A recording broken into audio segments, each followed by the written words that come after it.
question, and that's because it looks like there might be some cloud cover around the time of the total solar eclipse here, totality, but we'll see. All right, so on your screen now is the first look at the eclipse from Mazatlan, Mexico, one of the first communities the moon's shadow will darken today. Right now, you see we're seeing a partial eclipse of the sun right now, but if you look at the upper left-hand corner of your screen, we're expecting totality there in about an hour and 4 minutes.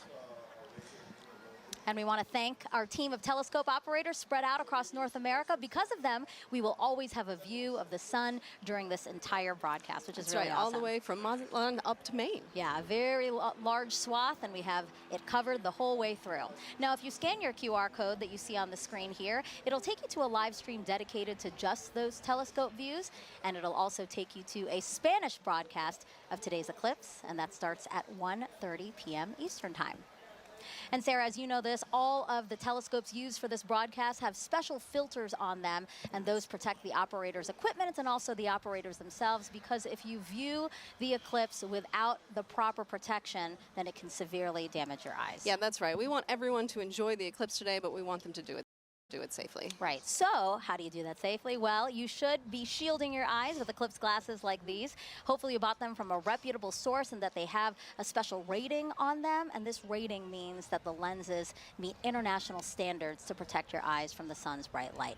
But Sarah, you can remove the glasses during totality, That's correct? right. If you're lucky to be in the path of totality, you can, for those, that short amount of time that you're in 100% totality. 99% totality doesn't cut it. Right, exactly. 100%, nothing less. Now, if you don't have eclipse glasses, you can enjoy it indirectly with tools like pinhole projectors. And if you want to make one with us live in about 30 minutes, just grab a sturdy piece of paper or cardboard and a thumbtack or other sharp pin. I'm going to use my NASA pin for when we make it. All right, so Sarah, what are we expecting today? What is a total solar eclipse? So total solar eclipse happens when the Earth, the moon, and the sun are so perfectly aligned that the moon completely blacks out our view of the sun. And does that happen often? Actually, somewhere in the world, there's an eclipse about every 18 months or so, but like in any particular place, it's a pretty rare event. Yeah, I mean, specifically here in Cleveland, the last time Cleveland had a total solar eclipse, get this, 1806. Wow, that's remarkable. So quite a long time ago. Yeah. Once in a lifetime opportunity. All right, but not everyone is going to be able to see the moon completely eclipsing the sun. That's right. Only those of us in this narrow path of totality. But just about everyone in the U.S. will get to see a partial eclipse today, weather permitting. Weather permitting, yes. I hope that Cleveland here and everyone else along the path of totality will be good and clear. Okay, so let's take a look at today's path of totality. It passes through parts of Mexico, 15 U.S. states, and southeastern Canada. There's an estimated 32 million people who live along the path, and not to mention the tens and thousands of people who travel to somewhere along it as well, like us. You're from D.C. and I'm from Florida. I feel very lucky to be able to get to travel to see this one. Yeah, absolutely. And we're going to have live reports from our correspondents spread out across the path, all excited to share this event with you. Some recognizable locations in between: the Indianapolis Motor Speedway, home of the famous Indy 500, and then also Niagara Falls, where officials expect up to 1 million visitors. Look at our team there waving at you. Happy to see you guys, and we'll hear from you soon. Okay, so again, we will hear from those correspondents, but also on our broadcast, a live interview with astronauts on board the International Space Station. Sarah's already ready. So excited. She's ready, because that's going to be obviously a unique place to witness today's celestial event, so we'll talk to them about that. We're also going to explain some of the science NASA will conduct during the eclipse and why that's important to you. And if you have questions about today's cosmic alignment, use the hashtag Eclipse to send those in wherever you're watching us. We already have some questions from some kids. Excellent. And a celebrity. I can't wait to surprise you with who that is. All right, in addition to NASA's Eclipse event here, there are plenty more in communities across the country, so why don't we take a look at some of them now. All right, so this is the California Academy of Sciences. That's a beautiful place to witness. Wow, looks like they have great weather today. They're only going to get a partial eclipse there, but still, that is more than enough reason to get outside and enjoy some time with your friends and family. Waco, Texas, people have their seats. They're ready to go. They're all comfortable. I see some coolers there. Oh. And this is the Adirondack Sky Center. They have a big field for people to view. A couple of days ago, we saw the same field. It was covered in snow. So I'm glad they have a nice place to sit. Exactly. And Kennedy Space Center, the famous rocket garden that we have at the visitors complex there, that's also a cool place to watch a partial eclipse, yep. Yeah. And then lastly, the Mentor Civic Amphitheater, a nice big field again to take a look out into and enjoy today's event. I'm sure that'll fill up soon. Yes, I'm sure. Still gathering there. All right, very much a party atmosphere we've seen in some of those watch parties, and especially here, again, the music, the exhibits, all the things happening here. Kind of reminds me of a sporting event, you know? So because of that, I'm going to ask you, who's the GOAT today, right? Is it the moon, is it the sun, or is it the earth? I mean, I'm a lunar scientist, so I may be a little biased, but you got to go with the moon on this one, right? It's the moon that is like coming in for the block today. It's all the action to the moon. I love that sports reference, but I'm going to have to say Earth. Because, well, first of all, we love our home planet, right? But because we're here, the moon has something to project its shadow on, and that's why we have the celestial alignment and show we're about to see today. That's where I'm going. That's how I'm going, yeah? All right, and now we want to know which team you're on. You can cast your vote by going to @NASA Solar System on Facebook, X, or Instagram, and we'll reveal the winning team at the end of the broadcast. Earth. The moon's shadow will only be over land for about an hour and 28 minutes today, moving at an average speed of about 1,900 miles an hour. Keeping track of it for us is NASA's James Traley. Yeah, thanks so much, Megan. I'm going to have to go with option number 3 there, the sun, because it gives us the energy for us to thrive here on Earth. And speaking of energy, it is bustling here at the Kennedy Space Center Visitor Complex. I'm coming to you from our new Gateway exhibit, where we today only have a partial eclipse, but still super excited to be tracking all of today's events live with our Eclipse Explorer. This right here is a fantastic tool that was developed by our friends at NASA Goddard Science Visualization Studio. They put this tool together for us to track the eclipse down to the exact second. If you wanted to get an access to this yourself, get a feel for how this is going to look in your neck of the woods, you can go to go.nasa.gov/Eclipse Explorer, and you can track where your city is going to be, your zip code, by punching it into this little box here. It's going to snap right to your location and give you some key stats. You just saw Cleveland there, so I can bring them up here. Cleveland is expecting peak totality here to start at 3:13:45 to be precise, local time. They've got a time of totality of 3 minutes, 49 seconds, plenty of time to really sit back and bask in their moment in the fully eclipsed sun. I'm going to be tracking all of this all throughout the afternoon for you to make sure that you do not miss a second of this coverage. Even if you're outside of that path of totality like we are right here, more than 99% of the U.S. is going to be able to see at least a partial eclipse. Some places are already experiencing, you just saw that footage from Mazatlan a little while ago. They are already experiencing a partial eclipse. And as always, if you are in partial, be sure to wear proper eye protection to protect your vision so you can safely enjoy today's fantastic celestial event. Plenty of awesome stuff coming up. We're going to keep a keen eye on that weather. Cleveland's looking nice and beautiful, very clear skies. Megan, back to you.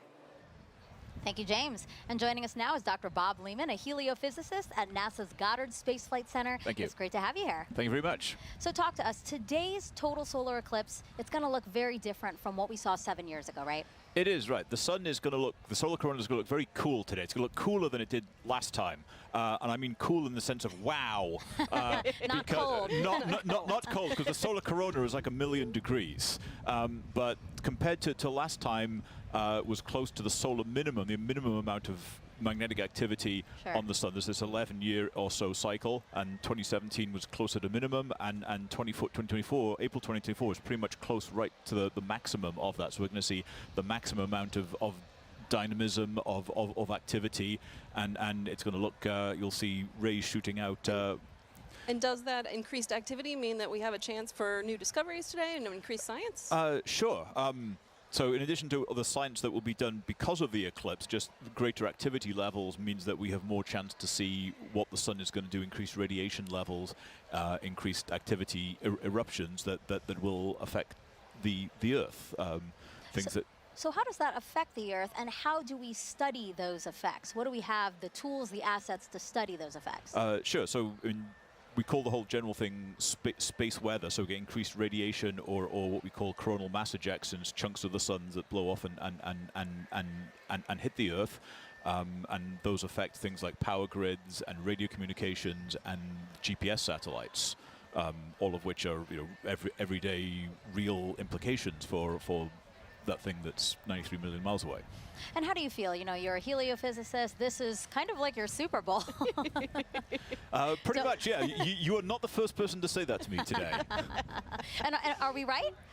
Pretty much, yes. I mean, this is it. I mean, 7 years, and I like to say there's the diving, you know, trying to reach the goal line from the Super Bowl, what, 15, 20 years ago. That was like, you know, totality, not totality, and yeah, today is it. I'm really looking forward to it. Yeah, absolutely. And we will have a whole bunch of fun here. Yeah, again, eclipses are a unique opportunity to really study the sun and how it affects us. So I know that, again, your fellow heliophysicists and really across the disciplines of science, I know that today is really special for a lot of people. It is, yes. Thank you, Bob. I really appreciate you being here. Thank you so much. All right, it's time now to check in with our first team along the path of totality. Here is Tahira Allen in Kerrville, Texas, a city so lucky it gets a solar eclipse twice in a single year. Thanks, Megan, and welcome to Kerrville, Texas. I'm Tahira Allen with NASA Communications. And I'm Gina DiBraccio, the Deputy Director of Heliophysics at NASA Goddard. We're live from the Kerrville Eclipse Festival, where tens of thousands are gathering to witness the second solar eclipse that has passed through this town in just 6 months. Now, this is incredibly rare, and people have traveled from all over the world to share in this spectacular moment right here at the crossroads of the eclipse. Now, Gina, we were lucky enough to be here last year for the annular solar eclipse. How does it feel to be back? You know, the annular was such a spectacular experience, but I'm already feeling even more energy today, and it's I'm like so double excited the crowd. to be here. It is. Yeah. No, and we have a full day of celebration in store. You know, the town really turned out for this event. This morning we heard from the mayor, and we are surrounded with food and shopping and different activities. I think I saw the Texas State Astronomy Club here giving out free telescope viewings. So it's just a really, really special moment for people to come together and enjoy this celestial event. It's right to hear it. And you know, we had some cloud coverage today. It's looking to be pretty good, it's going back and forth. So, you know, fingers crossed. Regardless of how this turns out, we have live music and dancing afterwards, so it's going to be a good day. Absolutely, and you know, I mean, this is going to be my first total solar eclipse, and so last year was incredible with the annular. Folks, if this is your first total solar eclipse, let us know in the comments wherever you're watching. We'd love to hear it. So this is also a good time to remind everyone that it is not safe to look directly at the sun without specialized eye protection for solar viewing. Now that is except during the brief phase where the moon is completely covering the sun, and that will only be for those in the path of totality. Now we have a special guest that you might recognize popping in to share some important tips to make sure you stay safe during today's events. Hi Eclipse enthusiasts, Lance Bass here, and I want to tell you how to protect those eyes and stay safe during a solar eclipse. During these celestial events, the sun, earth, and moon are in sync, creating solar eclipses. You can look directly at the sun during a total solar eclipse, but only when it's completely covered by the moon for a brief period known as totality. This is a really special moment. At all other times, you should wear eclipse glasses so that you don't say bye-bye-bye to your vision. Seriously. And eclipse glasses are not the same as regular sunglasses. No, they're not. Safe solar viewers are thousands of times darker and will have a specific certification that you should look for right here. Don't be a space cowboy and try to look directly at the sun. If you don't have eclipse glasses, you can use an indirect viewing method, like a pinhole projector. You can make one of these with something as simple as an index card with a hole, or a colander, or even your hands. With the sun at your back, you can safely project an image of the sun through the hole onto a nearby surface like the ground. It's gonna be me who is wearing my eclipse glasses, and so are you. Now, you can't have an eclipse without the sun, the moon, and the earth. And as you heard from Megan and Sarah earlier, we've been hosting a friendly competition to see which one of these three teams that you're siding with today. Now, Gina, I feel like it almost goes unsaid here, but I have to ask. I don't want to assume. Which team are you repping today? You probably were going to guess sun. Oh, Team Sun. Who would have thought? You're right. No.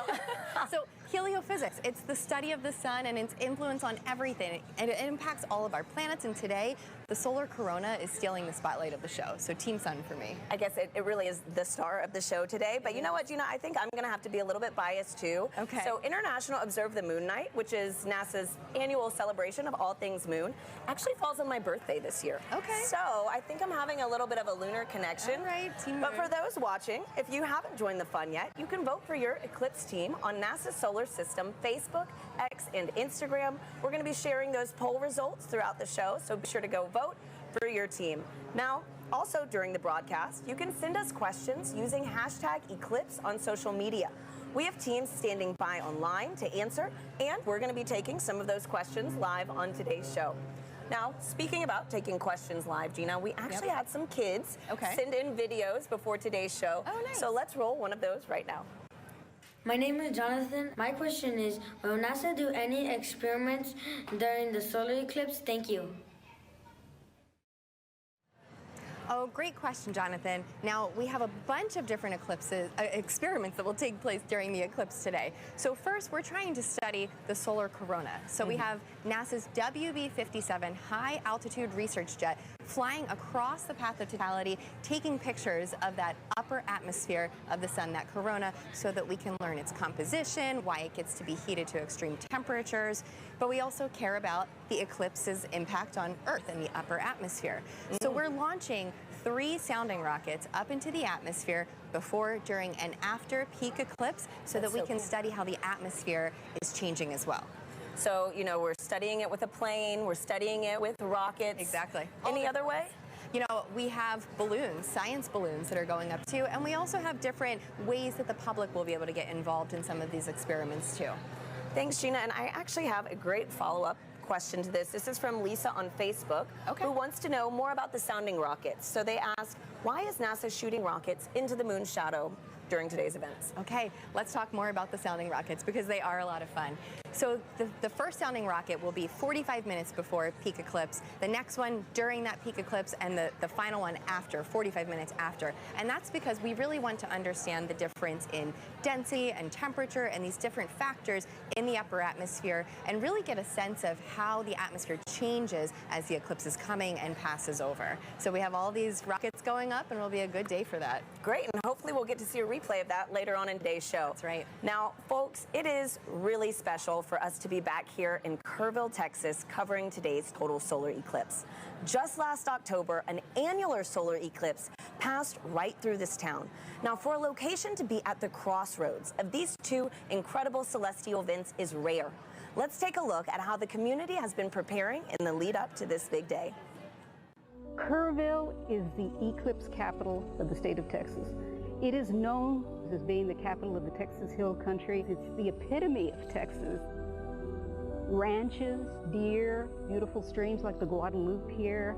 Kerrville is very welcoming. It's a wonderful community. Tight-knit, small. It has about 25,000 people. Kerrville is blessed to be in that special square, the annular eclipse in 2023 and the total solar eclipse in 2024. We're talking about crossroads, you know, we get it twice. Two eclipses right here, right where I stand. It's statistically extraordinary. We get 2 in less than 6 months. Everybody's excited about it. City council, county commissioners, everybody's working diligently to be able to provide safe opportunity for the influx of people. This will be the biggest event in the history of the city, and that's why the city is preparing. We're preparing to make the event enjoyable for everybody who wants to see this tremendous natural phenomenon. I think that Kerrville has done an awesome job of preparing, way in advance. It's getting that message out to people to make sure that they're taken care of personally, but then there's the science part of it, letting them know what is an eclipse. And I'm just having a great time going out and talking to civic organizations and clubs and to talk about eclipses. So this will be my 4th and 5th solar eclipses. I've seen total eclipse in Nebraska. I drove 1,200 miles for a little over 2 minutes, and it was well worth it. And just couldn't believe the experience of the eclipse. I mean, it literally gives me goosebumps every time I talk about it.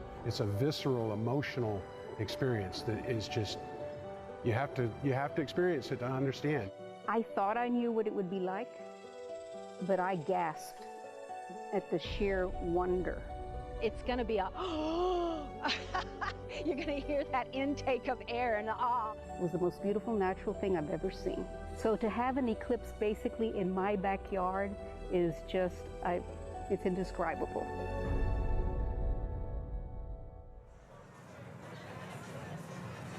We're here now with Catherine Troach, a telescope operator with the Night Sky Network, who is giving us these high-definition views of the sun that you see in your screen right now, of the eclipse over Kerrville, Texas. Kat, thank you so much for being here with us. Thank you so much for having me, and let's thank the weather for cooperating finally. Right? Oh my goodness. Thanks, Kat. And so I'm looking at the telescope feed that we have, and we have first contact now here in Kerrville. Yes. Okay, so for people who want to become an amateur astronomer, what advice do you have? Where should they get started?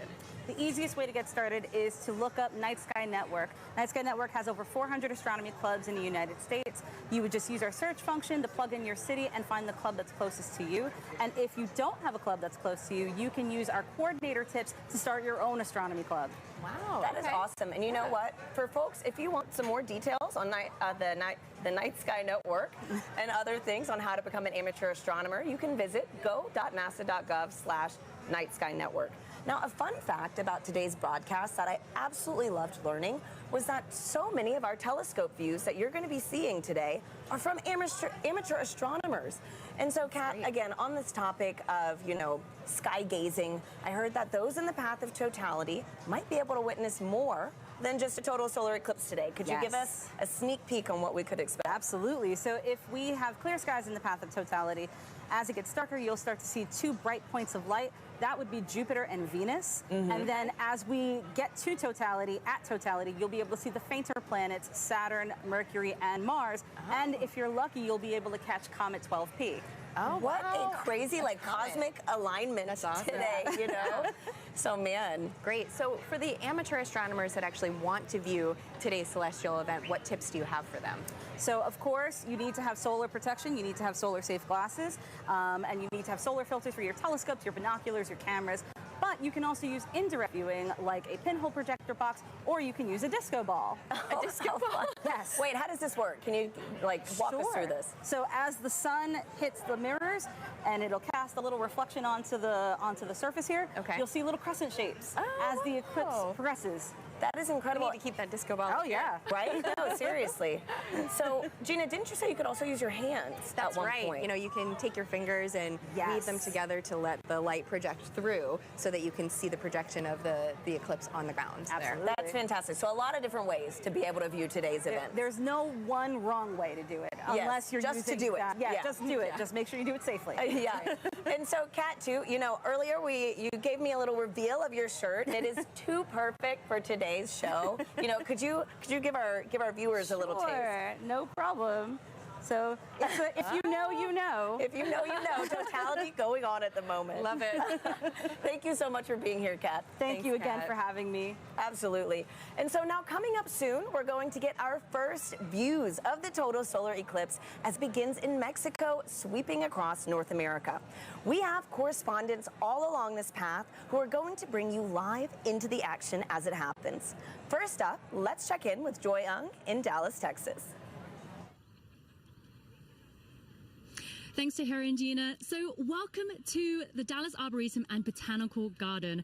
I'm Joy Ung, and as you can see behind me, we have a lot of people eagerly waiting for the total solar eclipse. It's so amazing to hear so many people talk about the sun and the moon, and what makes this day even special is that the eclipse gives scientists a really unique chance to do science. So to tell me more, I'm here with NASA scientist, Dr. Ashley Greeley. Thank you so much for joining us. Hi, Joy. Thanks for having me. So firstly, how are you feeling about today? I'm feeling really excited. The skies are starting to clear out, and it looks like we might get a pretty good show. Fingers crossed. So earlier in the show, we learned that today's eclipse will look quite different from the 2017 eclipse. We're going to see more structures in the sun's outer atmosphere. So Ashley, can you tell me, why is that different? Why is the sun going to look different, and why is it changing? Sure. The sun goes through phases, which we call a solar cycle, that last roughly 11 years. And those are periods where the sun is less active and periods where the sun is more active. We're entering a time of solar maximum, which is really exciting because that means that the sun is more active. Its magnetic fields are more dynamic. We may see features here, such as streamers, which looks like little spiky wisps in the sun's atmosphere, which we call the corona, and then little prominences, which look like little pink arcs on the surface of the sun. Yeah, we're really excited to see this, and we hope that we'll see some really interesting features. There may be a little bit of asymmetry as well in the magnetic fields, and I don't know, I guess we'll have to find out in about an hour. So the sun is changing. So do those changes affect life on Earth at all? Sure, yes. The sun does affect life here on Earth. We have a term that we call space weather, which applies to the field of study of everything from the sun to the Earth and in between, and how that affects life here. We are fortunate that on Earth we are protected from things coming from the sun by our magnetic fields, which shield us from those explosions that come from the surface of the sun that we talked about.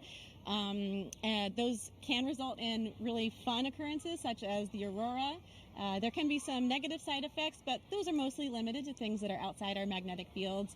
The storms from the sun can interfere with satellites, and it's something we really have to think about as scientists as we start to plan for putting humans on the surface of the moon or potentially sending them to Mars. Those energetic particles that result from the sun can impact humans, so that's just something that we have to learn about and take into account. So the sun is always there, of course, but why are eclipses a good time to study these effects called space weather? Yeah, eclipses are a really cool time for scientists to be able to study the sun. It's really hard to completely cover the disk of the sun in order to study the sun's atmosphere, especially that inner part of the atmosphere. We're really fortunate that here on Earth, our moon is just the right size and just the right distance from Earth that it can completely block out the sun's disk during total solar eclipses. So we're really able to observe that inner atmosphere in a way that we can't normally. So this event is really exciting for both scientists and the public alike, and that's just such a cool experience to share together. Thank you so much, Ashley. So if you're lucky enough to be in the path of totality, keep an eye out for that sun's outer atmosphere, the corona, and you'll know that you see these spiky features, and it's because the sun is heading towards its most active phase. So for now, let's head to our friends in Russellville, Arkansas. Jasmine, how are things looking on your side? Joy, things are looking absolutely fabulous in a very sunny downtown Russellville, Arkansas. As she said, I'm NASA's Jasmine Hopkins, and I'm coming to you live from the Depot District, where the city is throwing a massive block party, all in celebration of the total solar eclipse. Now, people in Arkansas have great reason to celebrate because this is only the second total solar eclipse visible from the state since it was first established in 1836, and the next one visible from here won't happen for another 2 decades. So people around me are gearing up for what feels like a once-in-a-lifetime opportunity. Now, it's not just the residents of Russellville that are excited. On average, the city has about 29,000 residents, but for the past 8 months, they've been preparing to receive upwards of 100,000 tourists right here in the city. Now, of course, NASA has been a big part of that preparation, so to show you what we've been doing to help, I have a video here to show you. So we have been talking to the next generation of space explorers right here in Arkansas. We started off at Arkansas Technical University, and then we moved on to Russellville City Schools, where we spoke to hundreds of students all the way from 8th grade to 12th grade about this total solar eclipse. We had NASA's Marshall Space Flight Center, the Arkansas Air National Guard, the U.S. Space and Rocket Center, and even the Paris Observatory joining us all the way from France.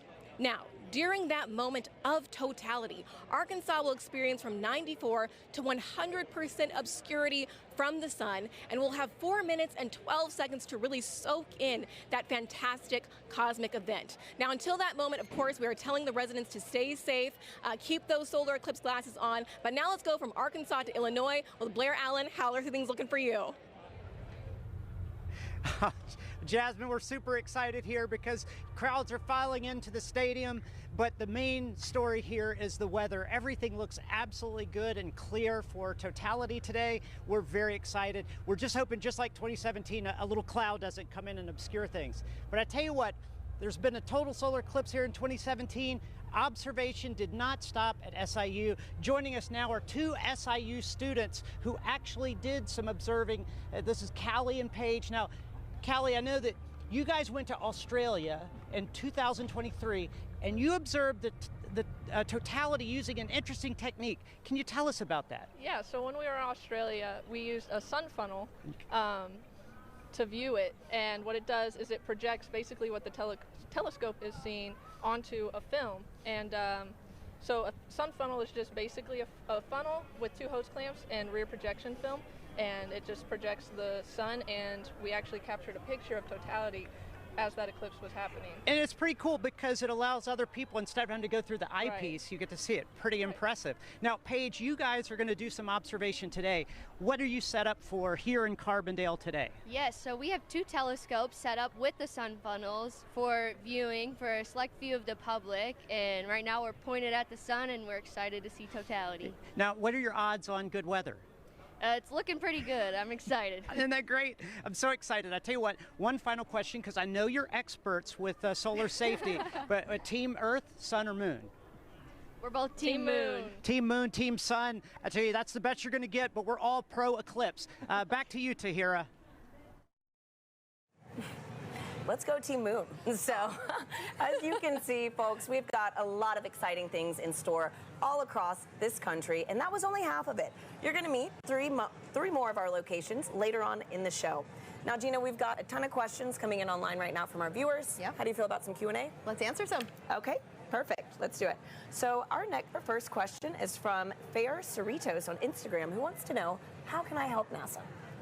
You can help NASA by participating in the eclipse. If you can see it today, go outside, enjoy the moment, or download the Globe Observer app. You can do that right now before the eclipse crosses your path. You need a thermometer, and you just record the local temperatures and the cloud coverage. Fantastic. Globe Observer app. So thank you so much, Gina, and thank you to everybody sending in those questions. We'll take some more later on throughout the show. For now, let's check back in with Megan and Sarah in Cleveland, who are standing by with an out-of-this-world surprise. Yes, quite literally that, Tahira, because we have a special treat for our viewers right now, joining us live in space, 250 miles above the Earth in the International Space Station. Everyone, please help us welcome NASA astronauts Jeanette Epps and Mike Barrett. Sarah, you've been waiting. I'm so excited. For this. Oh, there they are. Hello, everyone. Oh, Jeanette, Mike, thank you for joining us. It's a pleasure to join you guys, and I hope everybody appreciates NASA scheduling this eclipse to bring the world together. Yes, thank you so much to NASA, and thank you so much for joining us. Now you guys will have 3 opportunities to view the moon's shadow over North America, and that last pass will give you guys the best views. And we hope to also share those live views with everyone here on this broadcast around 3:30 p.m. Eastern Time. Now, Jeanette, I have 2 questions for you. Are you looking forward to being one of the few people seeing today's total solar eclipse from space? And 2, I know your crew member Matt Dominic will use a camera with a solar filter to photograph the sun being eclipsed by the moon. Will you also be taking photos of the celestial alignment?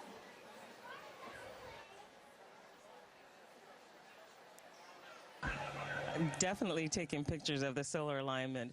And I think we're very fortunate to be here at this special vantage point to see such a special event at this time. So I'm definitely excited. What about you, Mike? What's going through your mind as you're preparing to see such an awe-inspiring event?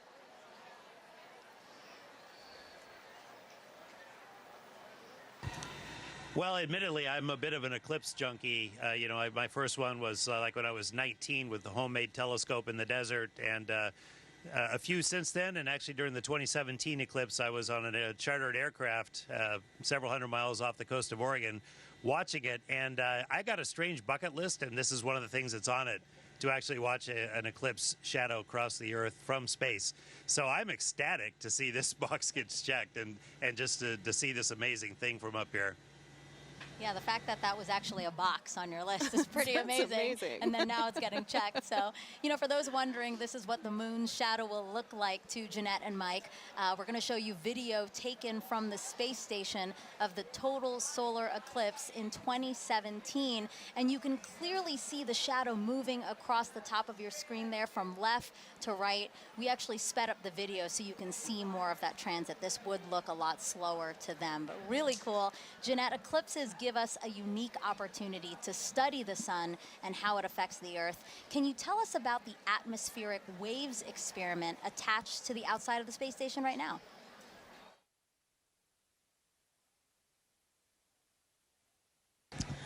Sure. We have an atmospheric wave experiment that's going on now, and what it looks at are these atmospheric gravity waves. And these waves transport energy and momentum up through the climate system.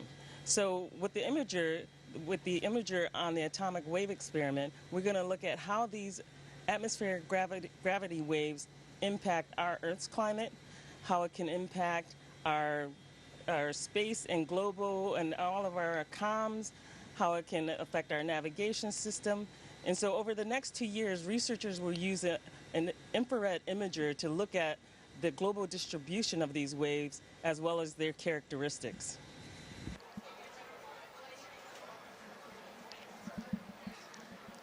Mike, how does it feel to have a hand in maintaining the space station so that important science like the atmospheric waves experiment can happen?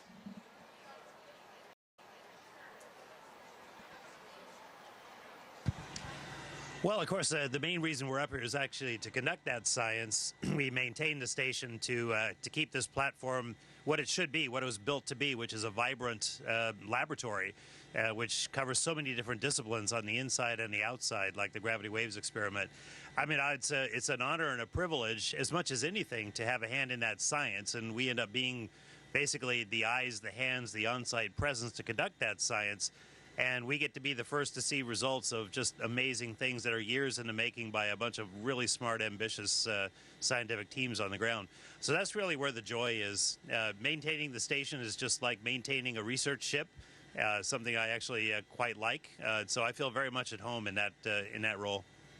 It's still blowing my mind. I mean, we're here in Cleveland, Ohio, live. You guys are up in space in the International Space Station. I can't believe the opportunity that has been afforded to us, and I hope our viewers really enjoyed this time with you. And I hope you enjoy the show from up there.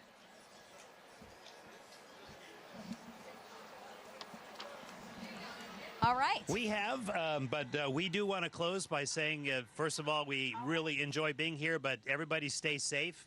And use the simple means to protect your eyes as you look at the eclipse, as Jeanette and I are modeling here, which makes us blind as a bat on the inside, but solar protected on the outside. So we encourage everyone to do the same.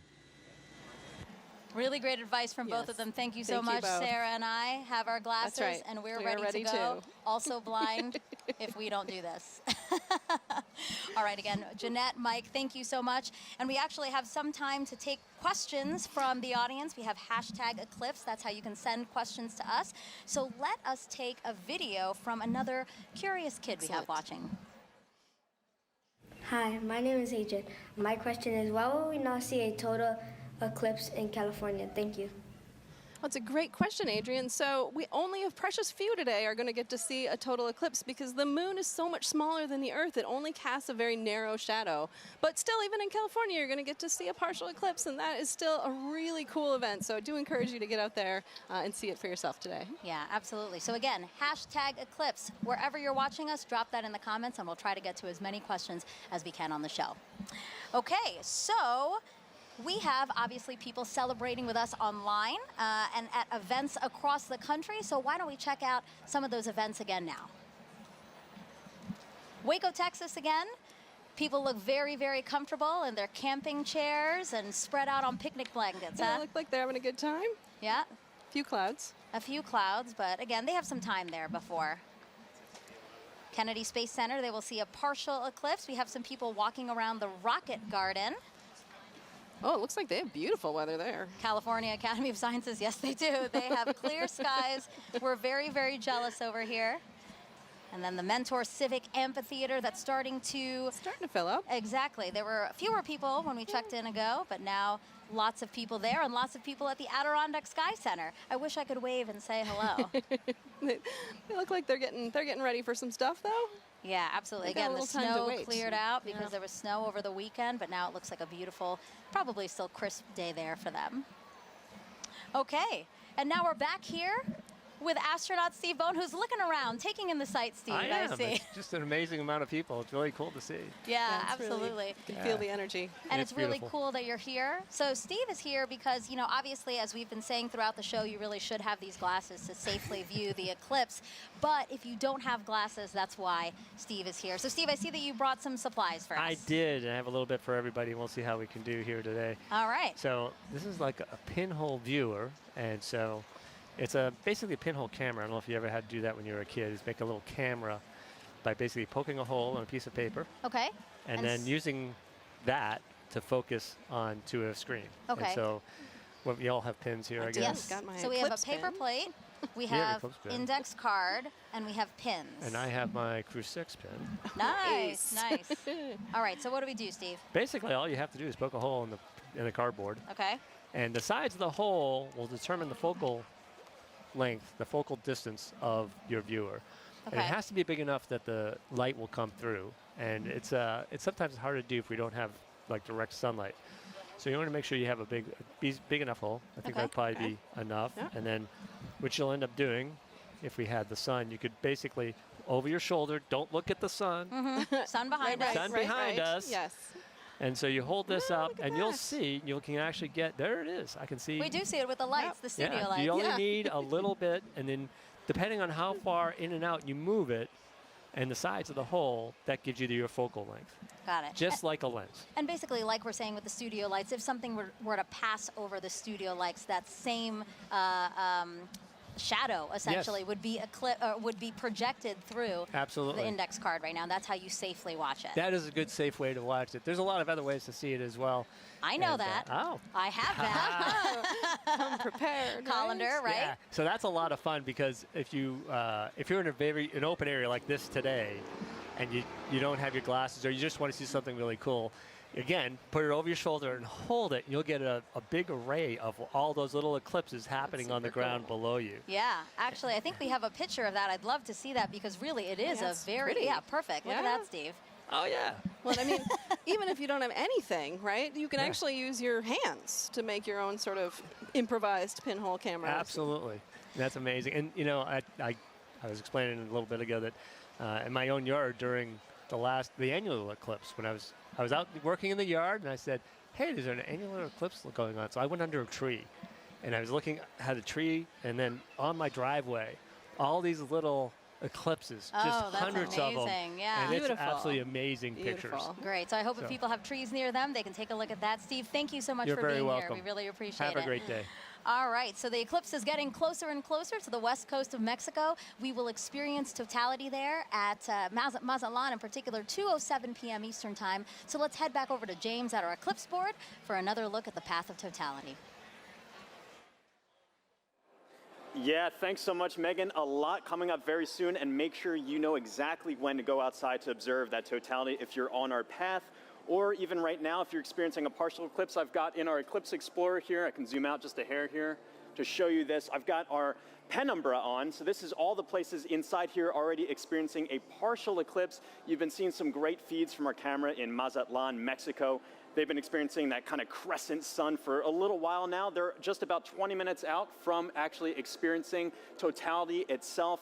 They're going to have a long window where they are 4 minutes and 17 seconds. For some context, back in 2017, the last eclipse that swept across America, the longest time was only around 2 minutes and 40 seconds. That was in Carbondale.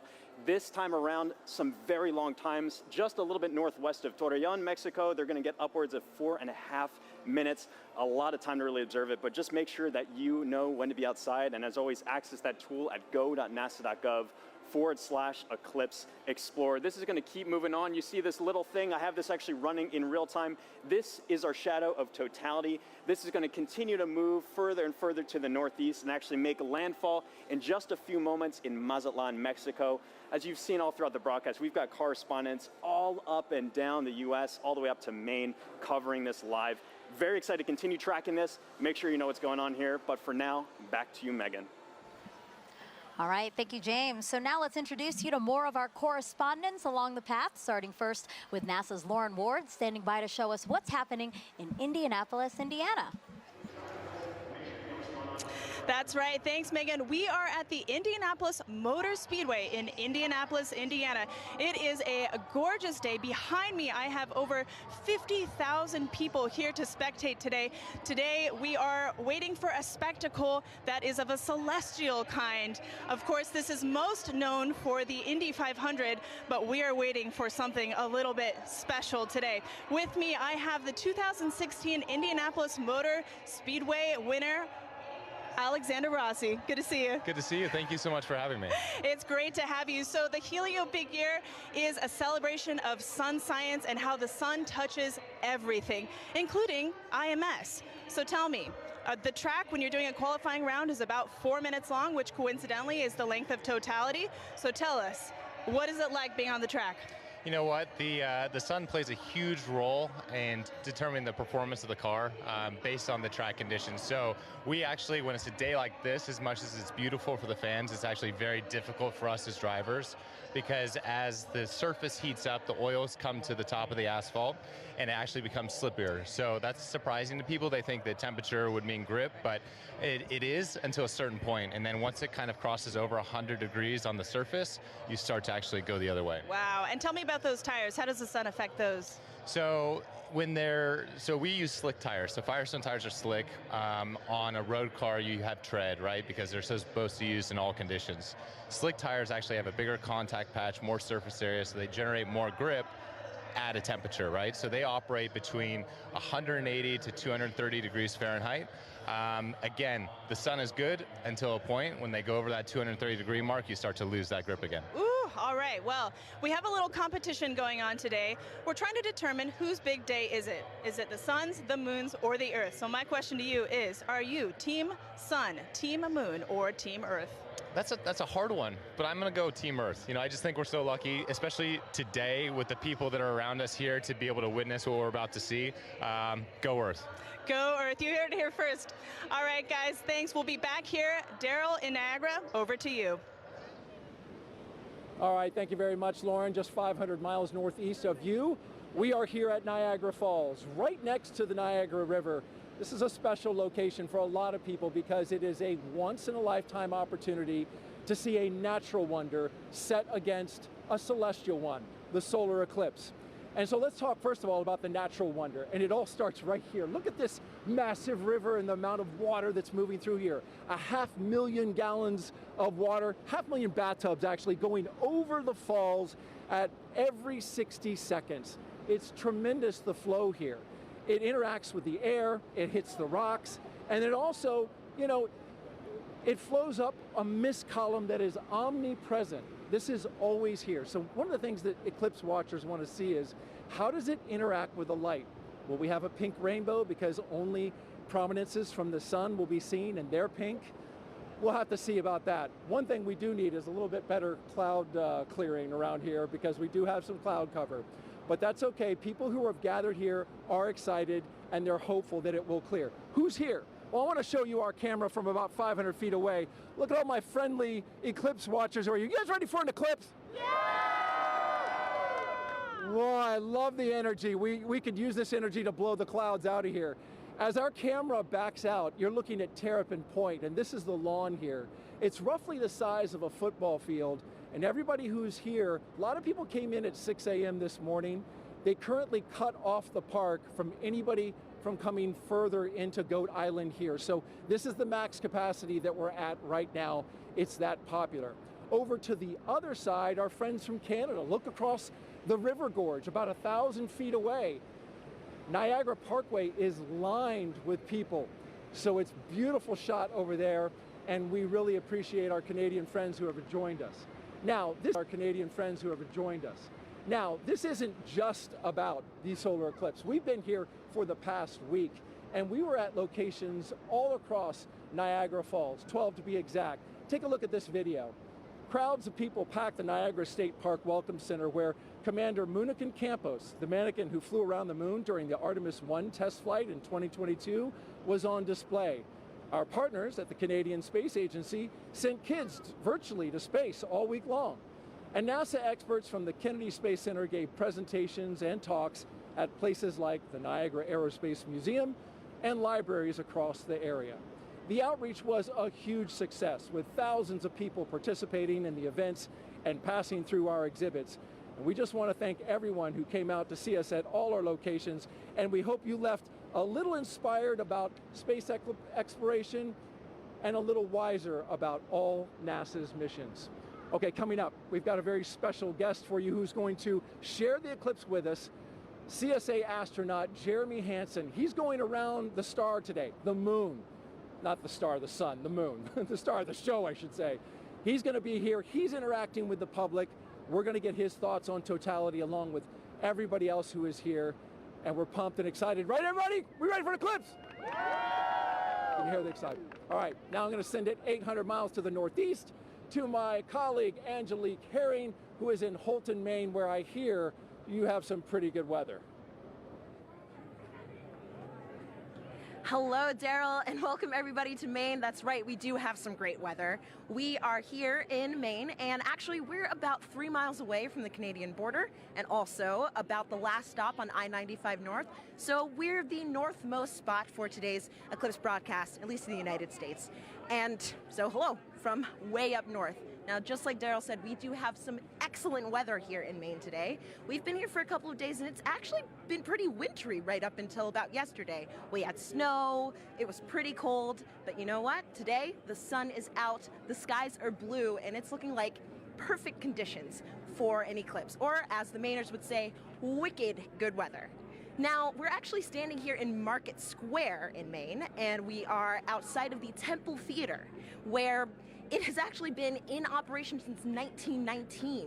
Over the last 150 years of its operation, it's seen everything from silent films to burlesque shows, and today it's got a more celestial show with the eclipse. Now, the last eclipse to come through Maine was actually in 1963, and that eclipse was only visible for about a minute. In contrast, today's eclipse will be visible for at least just about 3 minutes or so, so everyone here is going to have a lot of time to take in the celestial show, really soak in the event. And the next eclipse won't be coming through Maine until 2079. So it makes a lot of sense that we've got a lot of people here really excited to see this once-in-a-generation opportunity and event. We're all excited. I know everybody here is excited. So we'll be here waiting for the moment that we've all been waiting for, the eclipse. With that, back over to you, Megan. Hey, thank you, everyone. It was really cool to see everyone along the path of totality. You can tell we're covering a large swath of land because everybody's in different kind of attire. You know, you have short sleeve shirts somewhere, and then you have like Daryl, who it looks very, very cold, and he does have some cloud cover, so I hope that it does kind of clear out for him. I feel like we've covered all of those levels of weather over the last day and a half. That's true, here in Cleveland. So, but it's looking nice now, so that's great. And actually, if you were watching our screen here, we just had a view of the eclipse in Mazatlan, Mexico. In about 10 minutes, that's when we'll start seeing totality in that area. And in that time, the U.S.'s top doctor is encouraging everyone to try and watch the celestial event for our physical and mental well-being. Hi, everyone. I'm U.S. Surgeon General Dr. Vivek Murthy. I'm thrilled to be joining you today as you gather to experience a truly awe-inspiring event, the last chance that we'll have to see a total solar eclipse in the contiguous United States for the next 20 years. The sun is a universal source of light and life. It contributes to our physical, mental, and emotional well-being, and it unites all of us. Today, no matter where you're watching from, whether it's along the path of totality or a partial solar eclipse, you are sharing the experience with millions across the nation. And moments of connectedness like this truly matter. Last year, I issued a Surgeon General's advisory warning about the public health crisis posed by loneliness and isolation. I shared that our connection with one another is a powerful force that can help protect against the damaging physical and mental health impacts of loneliness. What better reason is there to come together with friends and loved ones than to share a once-in-a-generation experience like the solar eclipse? This is an experience that will stay with you, precisely because of the awe that it inspires. Awe allows us to step outside of ourselves, giving us fresh perspective and opening us up to connections. So grab your eclipse glasses and let's enjoy this moment together. Some great advice. Thank you so much. All right, we have time for other hashtag Eclipse questions. Sarah, are you ready? I am absolutely ready. All right, let's take a look at this video from a familiar face. Hey everyone, I'm Scarlett Johansson and I play a NASA Public Affairs Director in the new film Fly Me to the Moon. I hope everyone is safely enjoying today's eclipse. I actually have a question about the moon for NASA. So during a total solar eclipse, I've heard that craters and features on the moon play a role in what viewers see on Earth when the moon blocks the sun. So why is that? Question, Scarlett. So yeah, as we, the moon isn't a smooth marble. It actually has big, high mountains and valleys, these craters. And as we approach totality, sometimes you'll hear people talk about Bailey's beads, and these are the last few moments of sun creeping through those deep valleys. Yeah. Just before we hit totality. Yeah. Absolutely. Thank you so much. It's so great to have you here to answer some of these questions, and we plan to take more. If you send them in, hashtag Eclipse again. Okay, if you're just joining us, I'm NASA's Megan Cruz, and this is NASA lunar scientist Sarah Noble. And as you can see, you are watching the official NASA broadcast for today's total solar eclipse. And we are in the heart of downtown Cleveland, where NASA is celebrating this celestial alignment. Take a look at our shot from the air. That is how many people who are just here at the Great Lakes Science Center alone. So many more spread out throughout Cleveland, because again, the last time this city had a total solar eclipse was 1806. But again, just down the road, we have the only NASA center in the path of totality.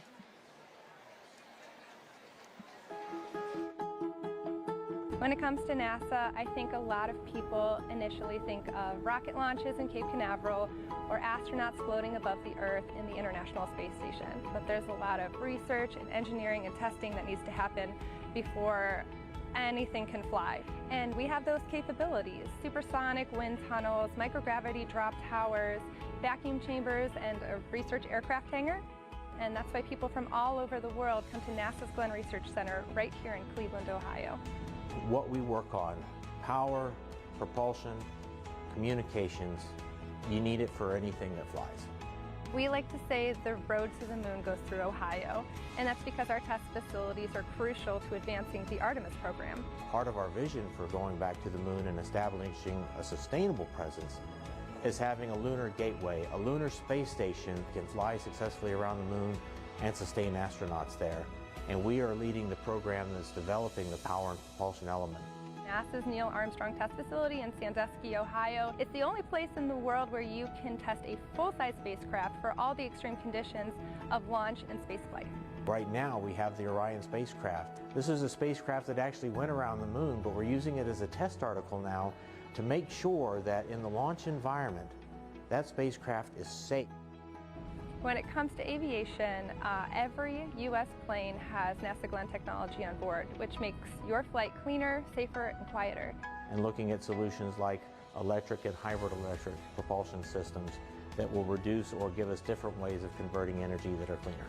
Our center partners with a lot of community organizations to share NASA's discoveries or just get kids excited about science, engineering, technology, and math. I really enjoyed the VR experience. It was really cool to be able to sit like I was an actual pilot flying. I feel like I could potentially look into considering aerospace. We've also made it our mission to prepare Cleveland for the April 8th total solar eclipse.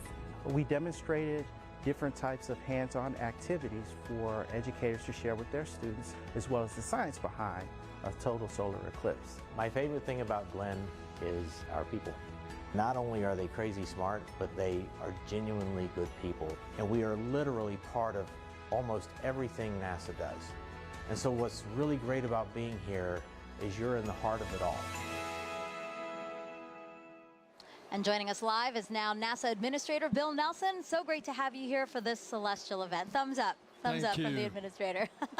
Now, Administrator, why are solar eclipses so unique, such a unique opportunity to study our sun?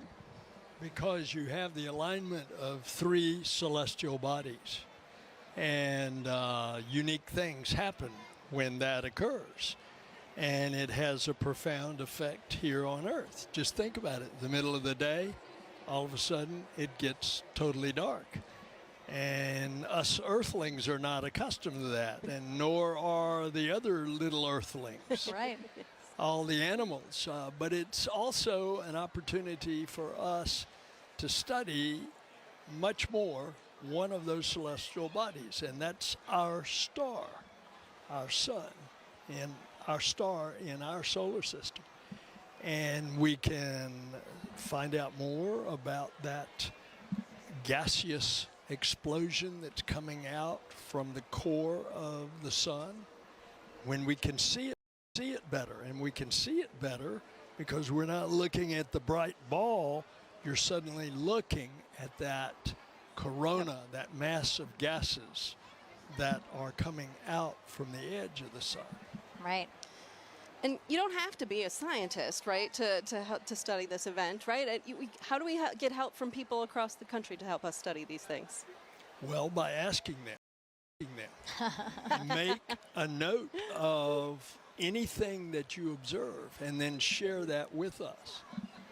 All right, and Administrator, you know, we have to take precautions when viewing a solar eclipse. Remind everyone what we should be doing today. Okay, you've got some glasses. That's right. That's right. The glasses are all ready. Absolutely essential. You want to put these on as it is starting to have that moon move in front of the sun, and we don't want you to damage your eyes. Right. Yep. And it's incredible. You put these glasses on in the normal sun of the day, you can't see a thing. Can't see a thing. But when you Yes. look at the sun, you will be protected. Administrator, thank you so much. We really appreciate your time here. And now we're going to head it back over to James at the Eclipse board. Whew, yeah, the countdown is on. Just a few moments left until the eclipse makes landfall in Mazatlan, Mexico. Right here, you can see where that eclipse totality shadow is right here. It's going to continue moving very rapidly onwards to Torreon, where we also have a live feed covering all of this event. Super excited for that big moment. And let me actually just go to our moon board here, and we can play through this at 60 times speed. I'll zoom in a little bit here. And Scarlett Johansson had a question a bit earlier about the kind of rippling effect that we see of the eclipse shadow. When you first see this right here, at first glance, you might think it's low resolution or we're lacking some kind of information here. The inverse is actually true. This is actually incredibly high resolution, this shadow projection that we have, because of data that we've been gathering at our moon for more than 10 years, thanks to an orbiter called the Lunar Reconnaissance Orbiter. It's been mapping our nearest neighbor in incredible resolution, just really getting every single bit of valley or crater or mountain. All of those little imperfections on the moon are contributing to that shadow that we see rippling across the country. You're not going to be able to see that from the ground, but looking from space, you see that really cool effect of kind of the rippling there here. So let's just preview some things to come here. Mazatlan, they have that last little crescent sliver of sun. For now, if you're in that area, make sure you keep your glasses on until that sun is completely blocked out by the moon. That's going to be in just a few moments. You're going to have a long duration there, 4 minutes and 17 seconds. That sounds like a lot of time, but it's going to move like that. So make sure you are ready on the pulse. Again, for all of our locations up on this path of totality here too, make sure you set a timer on your watch or a phone or something to remind yourself to look outside and experience this. You don't want to miss this. If you do miss it, you got a long time to wait for the next big one across America. That's going to be in 2045. So make sure you're watching and watching safely here. You just saw some footage from Kerrville and Cleveland as well.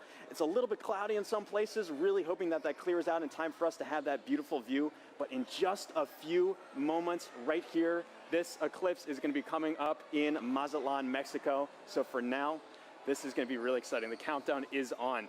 So for Mazatlan, This is the last little bit here. Again, I'm always keeping an eye on that weather. And also one little note about our tool here too. If you wanted to see, this little icon kind of previews what the expected eclipse is going to look like at that given time. All these little googly eye features are clickable, hyperlinkable. You can kind of click on that. It'll snap you right to that exact time to get an idea for what it's going to look like in your neck of the woods. But for now, the big moment's coming up. Back to you, Megan. Let's check it out.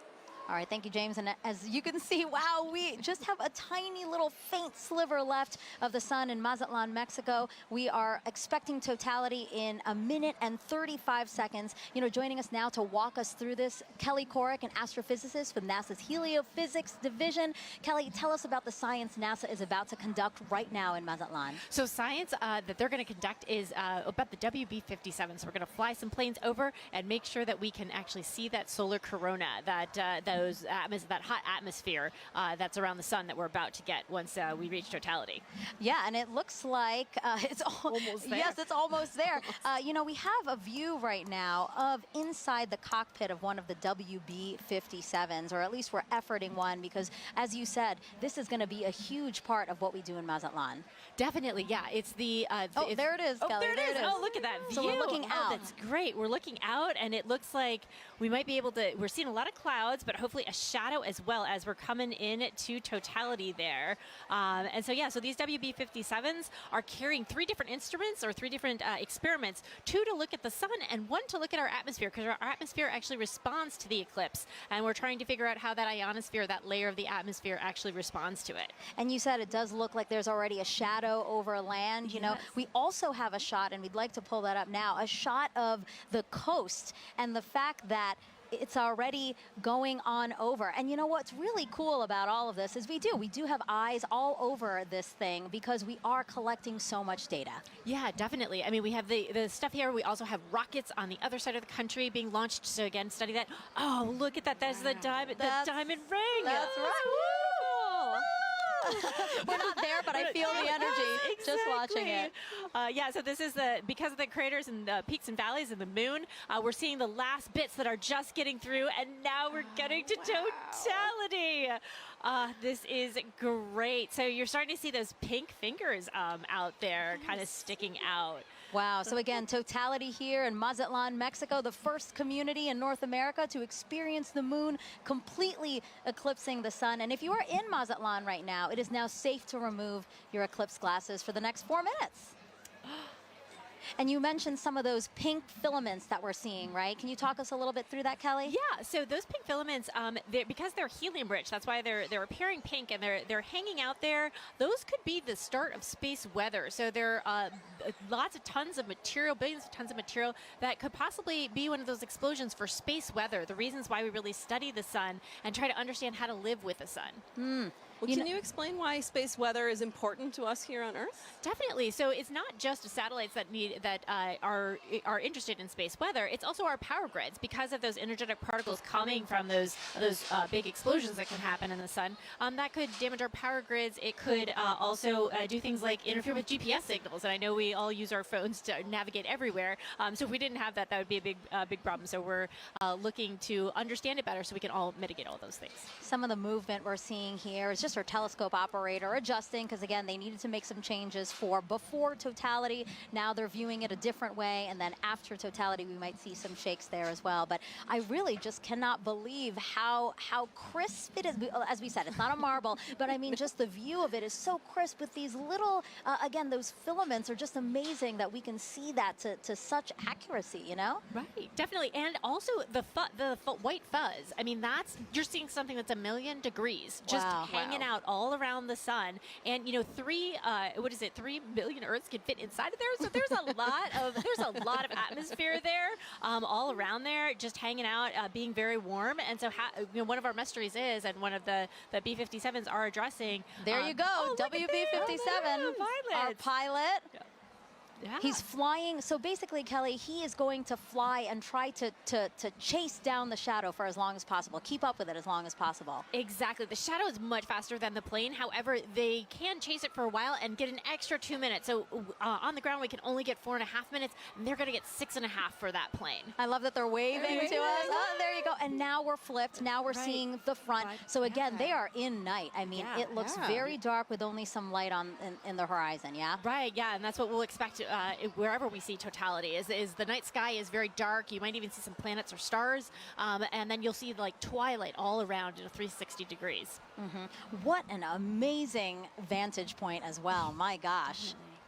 I'm very jealous. Kelly, are you jealous? I kind of feel like you're jealous. I'm kind of a little jealous. Yeah, I kind of want to, see if I can make a faster plane so we can, follow it the whole way. Plus, they're up above the clouds, so they don't have to worry about the clouds. Exactly. Well, I do want to say a big thank you to the WB-57 pilots and the whole team supporting them for that great view. That was awesome. Kelly, you have a wealth of knowledge when it comes to the sun. And for those watching, if you're interested in learning more with her, check out her and other experts featured in the Sun series of NASA's Curious Universe podcast. And that QR code will pop up on the screen, and that'll take you straight to the episodes. Again, look at that double box we got there. We're showing you amazing views during this broadcast. A big thank you, actually, to the Solar System Exploration Research Virtual Institute, or SERVI, for providing the telescope views from Mazatlan. Yeah, the SERVI team down there, the SERVI team is based out of Ames, but it is a collection of teams across the country and across the world that are sort of studying the intersection of science and exploration, helping us get ready for our next trip with humans to the moon. Yeah, that's amazing. Okay, totality is actually about to end in Mazatlan. Let's keep watching our screen right now for, again, what are we watching for, Kelly? We're watching for the diamond ring effect. So that's when the first bright light, we're starting to see it on this side there. So you're going to put your glasses on right now to protect those beautiful eyes, because now we're going back to the partial phase. Whoa, that's amazing. Wow. Yep. Kelly, that's a filter, by the way, everyone. That's why we're seeing that. But when you said put on your glasses, I'm so trained now to do it that I almost did it here in Cleveland. No, we're fine in Cleveland. We're still in Mazatlan. Again, what we're seeing is because we needed to adjust the filter now that, again, it's basically like putting on our glasses. The way that you said people on the ground need to put on our glasses, our telescope operators need to protect their own eyes as well as their equipment. Exactly. Well, thank you so much, Kelly. I really appreciate your time here with us. It was so fun to learn about the science and actually see the first eclipse come for North America here. So thank you so much. Thank you. All right, as you can see, there's a lot to learn about our sun and eclipses. So to explain it all in a really fun way for kids, NASA developed a clever game called Snap It. We have another QR code coming on your screen right now. Just scan that code, or if you're watching us on your phone, all you have to do is screen grab it, press on it later, and you can check out that game. Also the website, if that's easier for you, go.nasa.gov/snapit. Okay, so NASA can predict the total solar eclipse's path to a high degree of accuracy because of a spacecraft that launched nearly 15 years ago. This same spacecraft is now helping our Artemis II astronauts who'll be orbiting the moon next year.